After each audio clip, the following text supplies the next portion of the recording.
Hey friends, welcome back to another episode of Getting Close Up, the show focused on independent artists and creatives. I'm your host, Danielle Cox, and while I have your attention, go ahead and click that like button, subscribe, and ding the notification bell so you don't miss a thing. It helps us in our effort to support independent artists and creatives like my next guest. It is often said that there is nothing new under the sun. However, there is something to be said about being able to take the familiar and make it your own. I have with me today a singer, songwriter, multi-instrumentalist, producer. He does a lot of stuff, and I can't wait to talk to you about it. Today, we are getting close up with Brandon Davis of Misty Island. Welcome from Florida. Hello, Kansas City. We were talking just a moment ago about how Kansas City's weather today is trying to act like Florida. It's like dang near 90 degrees a day. Yeah, it's hotter. It's hotter there than it is here. We got 81, my computer says. Well, if there was going to be one state that tries to show Florida up, it would be Missouri. You do in a lot of ways, I can tell you. I'm like, people can take that for whatever they think it should mean. So the first time I saw you was at a New Year's Eve event thrown by the Garden DIY. And I was so impressed with you. And I was like, I have to talk to you. Was that your first time traveling to do a gig? Yeah, that was my first time doing anything. Well, it was two firsts. It was my first time playing solo, just on my own, without like anybody else. And then it was my first time traveling to any other state to play a gig. So it was really nerve-wracking. I felt like throwing up before going on stage, and I was just like, all right, I'm just going to do this. I've committed. I flew all the way out here. I totally understand that feeling. That had to be exciting to do that for the first time and be asked to travel somewhere to do a gig. Yeah, it was really. So my friend Amanda, she's in a band out there called Talking Backwards. And oh yeah, I like them. Yeah, they're really cool. And they, we actually met on we play Minecraft together, and we found out that we were musicians and just kind of like started talking a bunch. And she was like, one day we got to play a show together, you and me, we're going to be on the same bill. And she put me in contact with the Garden and everything. And we made that come true. And that was just like really surreal. It's still one of my like favorite gigs. I remember it so vividly. Yeah, it was really awesome. So I want to ask a little question before we segue into some other things about the music scene in Florida. Like, what is your gig life there like? Oh yeah, so I play in a lot of different projects aside from Misty Island. I'm in a band called Soul Jam, which is like a jam band that plays Grateful Dead kind of stuff and Allman Brothers. We have a lot of people who are into the Allman Brothers out here because I think they're from Jacksonville. And so I play around with them a lot, and I get to see a lot of the scene. It's a lot of funk. It's a lot of like jazzy disco kind of stuff. And of course, because like the state's like a retirement state, so there's like just a bunch of reggae and classic rock and just everything that'll be like, hey, play that Bob Dylan song I like. Margaritaville. Yeah. Oh, dude. I actually had to play. I was playing a gig with this really cool dude, Flint Blade, and he was. We were doing the gig. I think it was either the day or the day after Jimmy Buffett passed. Oh wow, yeah. And we just pulled it out. We just had to honor him. So like I had no idea how to play the song, but I found the key and we just like went with it. And just went with it. Yeah, and everyone was like, yeah, at the bar. Yeah, win in Margaritaville. Exactly. So I just want to say, like, I didn't know what to expect when you got up there, but I was thoroughly impressed. I really love your style of playing. But you said something to me that blew me away. I was like, wait a minute, did he just say that?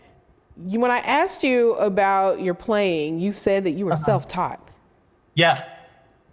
It's still crazy hearing it the second time. Talk to me about that.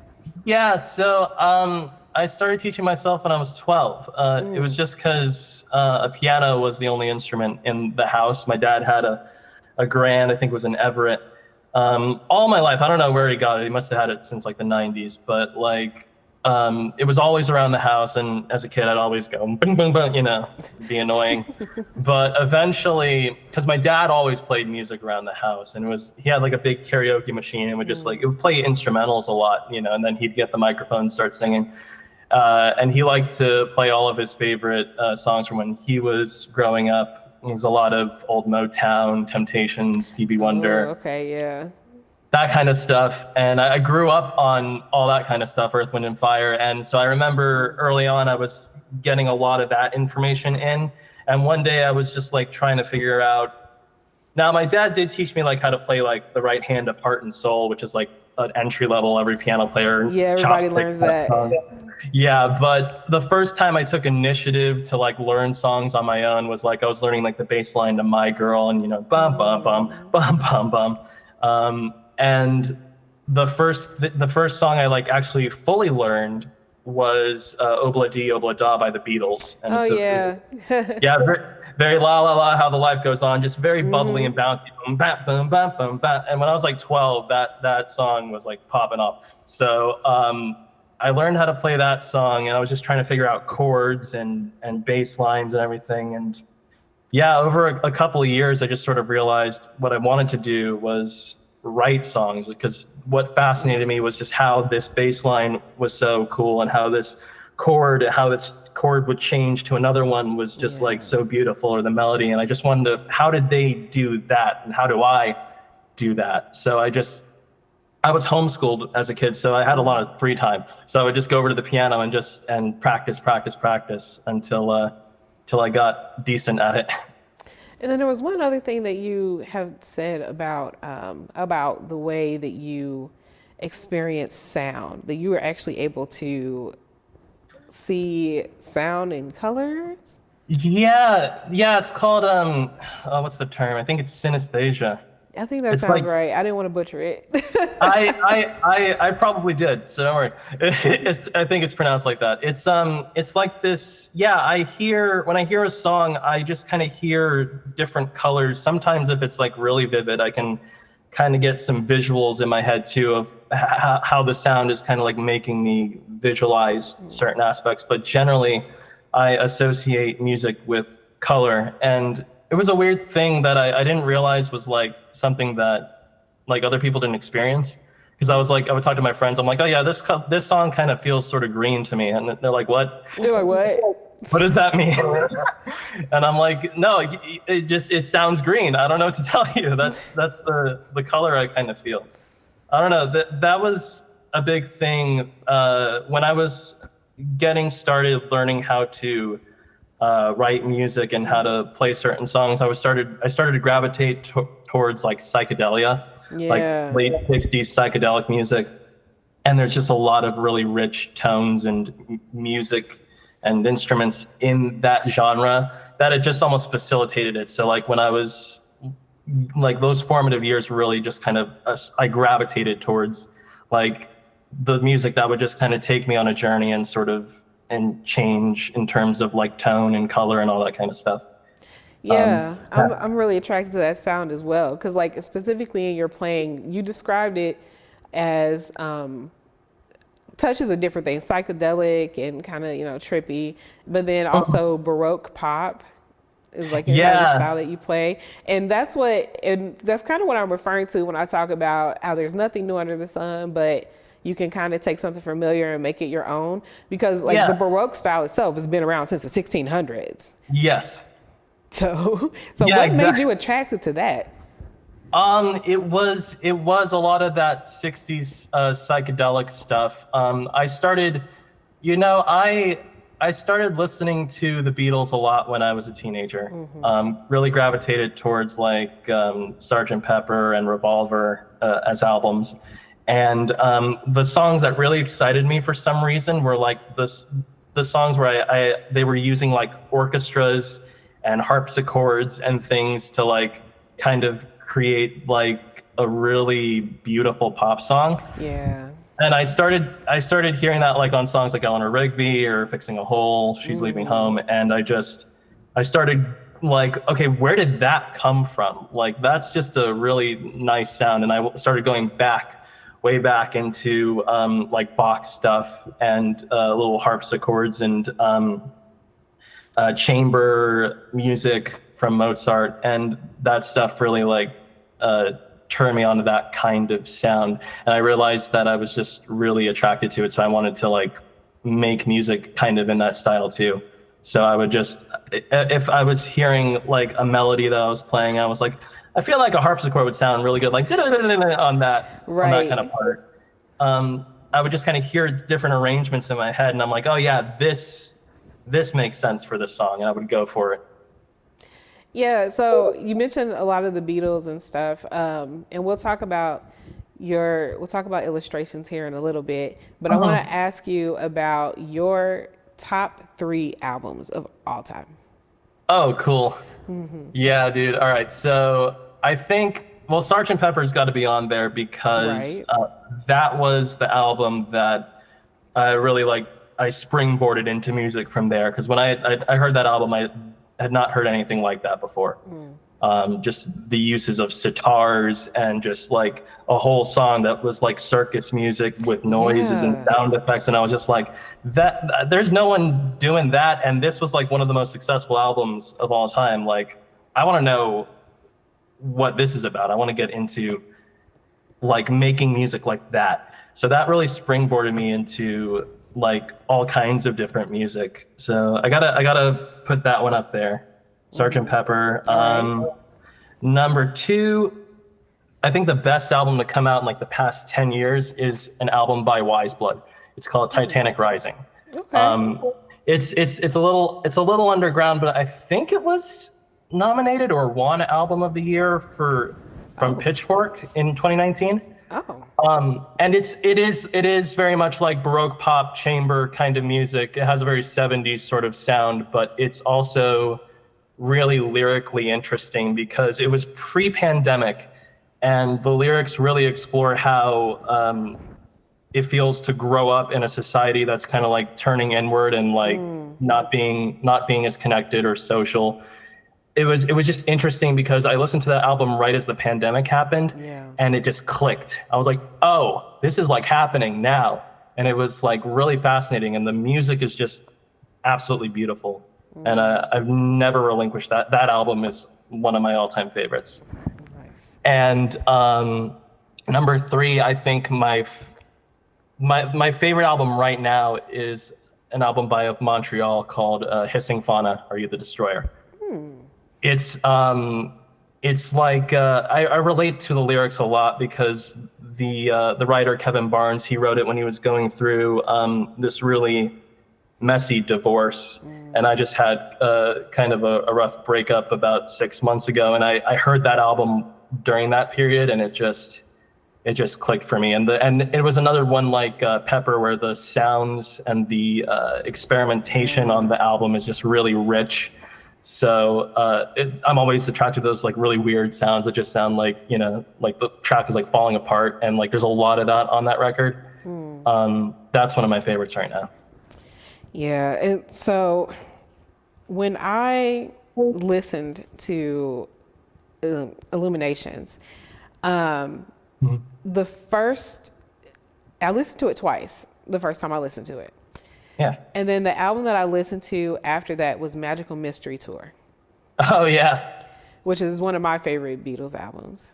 Yes. And what I love is that the themes are, you know, like some of the songs, it's about love and it's about experience, and then those different experiences, and then it like gets kind of cosmic trippy halfway through the album.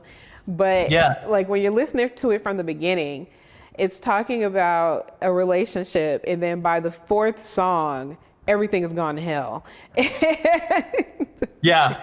And I was just like, okay, is this what, I was like, but it still feels good though. And I was like, is this what Nicole Kidman was talking about when she said heartbreak feels good in a place like this? Like, because it's not an AMC, not for me.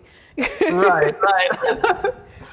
Yeah, that was I placed those tracks very purposely because of that. Because when I was writing the album, um, I think you're talking about Flowers in the Sand, where it's just like everything kind of falls apart Yeah. lyrically in that relationship. I was actually, when I was writing that song, I was actually just writing about like a friend of mine that was like I felt betrayed by, and to avoid like actually like being confrontational about it, I started writing it kind of like a breakup song, like like in that kind of romantic sort of way. And when I was putting the tracks together on Illustrations, and I had about like I guess like 8 or 9 of the songs lined up, I realized that because a lot of the songs were like this like this like self character analysis of myself. I was talking about my social anxiety, like depression, existentialism, loneliness, things like that. And I put them all kind of like out on a table, and I was like, there's a concept here. Right. It does feel like I'm kind of going somewhere. So I intentionally put the tracks so it was like the very beginning, it feels very welcoming and warm, and then something happens, something falls apart, and the whole album is putting the pieces of you back together. So every track is like lined up so that that happens. And so I intentionally put those 2 tracks like very close together so that it would just be that kind of journey rather than, and then it gets resolved at the end. Like I Still Love You was a song I had Yeah. written for one of my previous girlfriends after we broke up. And the whole thing kind of came full circle there. Yeah, I can definitely hear that in it. And then one thing that you said about it, you said it was written by an outsider for outsiders. Mm. Talk to me about that a little bit. Yeah, so a lot of so there's 2 parts to that. The first part is that when I was writing Illustrations, when I was writing the songs for that, I was in a band at the time, like a completely different band. And when this was about pandemic time, 2020 hit, that band disintegrated. I was writing a lot of those songs, and especially the single that came out, Requiem for the Fallen Angel. Yeah. And I was bringing these songs to the table, and that band was way more upbeat, and the songs were a lot more simple. They were about like love and just having fun and things like that. And I was writing this kind of stuff, and it was like, yeah, we don't know if we want to put that kind of vibe out. We don't know if we want to make it so dark and depressing or whatever was the thing. And so when I was writing these songs, I felt like an outsider in my own band at the time. And it was really kind of a reaffirmation of the kind of way I was feeling getting into music and writing my own music. Because I was homeschooled, I didn't have a lot of friends in my teen years.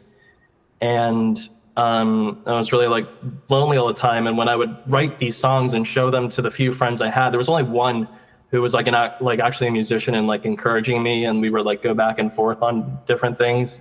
The rest of them would just like, I would show them a song, I could just see the disgust on their faces, like, Right. turn it They're off. just like, what is this?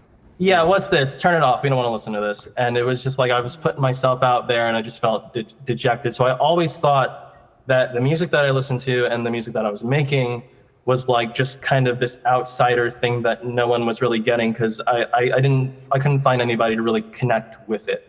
Until I like found more alternative scenes and realized that there's a bunch of other outsiders too that are into the same kind of stuff that I'm into, and they feel dejected sort of too. Right. So it all came together when I like came up with the name for Misty Island, because I felt like an island most of my life, just off in the distance and on my own.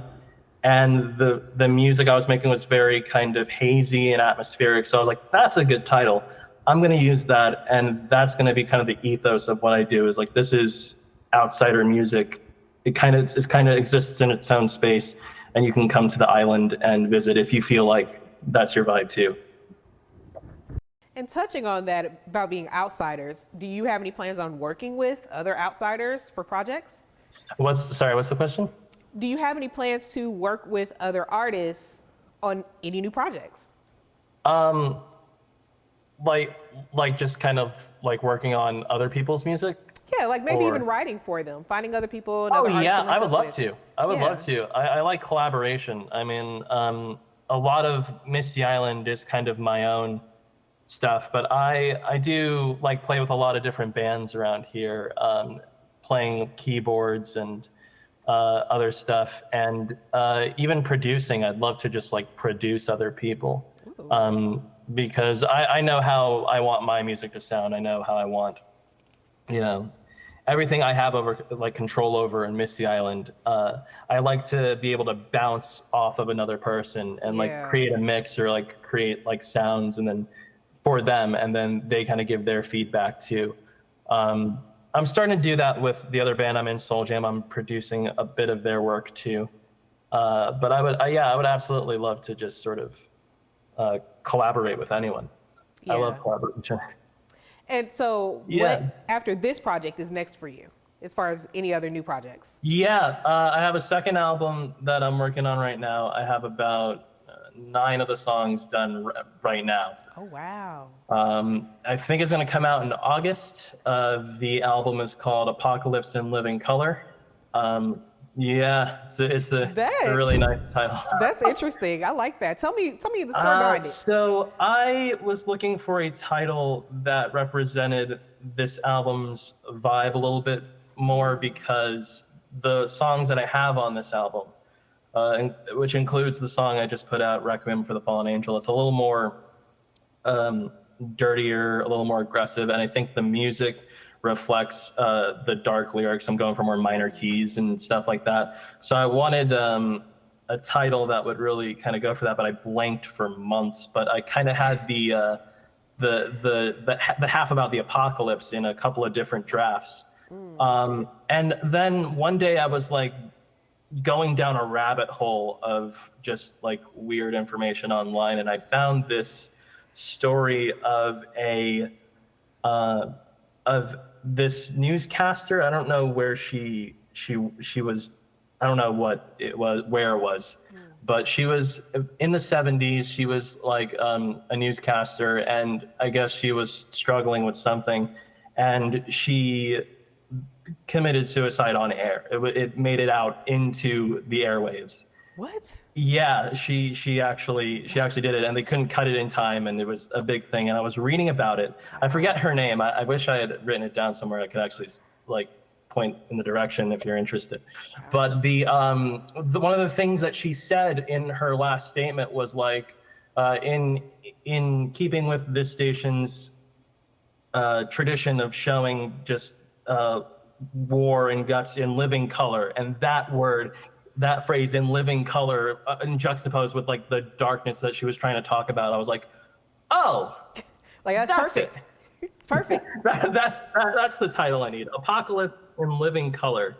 It's like this oxymoron almost. It's like destruction, but it's like it's beautiful colorful destruction. darkness. I was like, that's what that perfectly encapsulates the vibe of the record. So Wow. that's why I came up with the title. Yeah, that's so. What is? Yeah. It's definitely a little more off the deep end, this album. So I'm kind of excited about it. So what is next for you on the horizon? So I want to get into doing. Actually, I want to do more music videos. So I did one music video with my friend Melanie. It was very kind of like home movie style. So that was for the song "Flowers in the Sand." I love that one. It was a lot of fun. It was she just like had a camera, and I just had my guitar, and we were just like filming me like walking around places and It's goofing super off. cute. It's super cute. And I want to do more videos like that, but I always had an interest in film going back to when I was like a teenager. I took a film class when I was in high school. And I really want to like get into doing some kind of like short story, or something a little bit more ambitious. to go with Yeah. the music video. I grew up with like Michael Jackson, and his music videos really inspired me when I was a kid. I mean, So yeah. I want, So yeah, illustrated. yeah, it was, and it was like nothing anyone else was doing Not before at that. all. So I want to get into like doing something a little bit more involved, and it doesn't have to be like the latest single or I'm trying to promote something. I could do something off of illustrations or one of my past songs. I just want to I want the music video to exist for its own sake, not as like a promotional thing. Yeah, so it can just live and breathe. That's one of the avenues I want to explore. The other one is I've got some musicians now, and this project has mostly been a studio project for the past 2 years. I want to start taking it live. The shit. You can take it Yeah, outside. I want to go outside and meet some outsiders. And meet some outsiders. It's full circle. Exactly. So I have some musicians that I'm talking to, and this year I think is the year that I'm actually going to have like a band for Misty Island that I can take live and play live shows and take it around. Touring. That'd be exciting. Yeah. Thank you. I'm excited. This is going to be a big year for me. So. Well, I am so excited for what you're doing. I think it's really awesome, and I can't wait to see your ideas come together. Why don't you let everybody know where they can keep up with you and get more of Misty? Sure. Yeah. So you can you can find me on Instagram at Misty Island Music. I should really get a Facebook and Twitter, but I don't have one yet. Okay. I have a YouTube channel that's also Misty Island, and you can go and find MistyIslandMusic.com has all of my links to Spotify, Apple Music, Bandcamp. Everywhere that you can find my music is on that website, MistyIslandMusic.com. Awesome. Well, thank you so much for joining me. And I'm so excited for what you're doing next. It just makes me really happy. Yeah, thanks for having me. I'm coming back to Kansas City. We'd love to have you back. Thank you again to my guest, Misty Island, for joining me today. All the links that he gave will be down in the description box below, so definitely check them out. If you had as much fun as we did, make sure that you like, you comment, and you subscribe so that we can keep bringing it to you. New episodes of Getting Close Up air bi-weekly on Fridays. And also, don't forget to check out me and Dee as we give you the tea on what's hot and what's not with GCU Reviews. Thank you guys so much for watching. You're the best part of all of this, and I'll see you again soon for another Close Up. I'll be checking for you. Bye.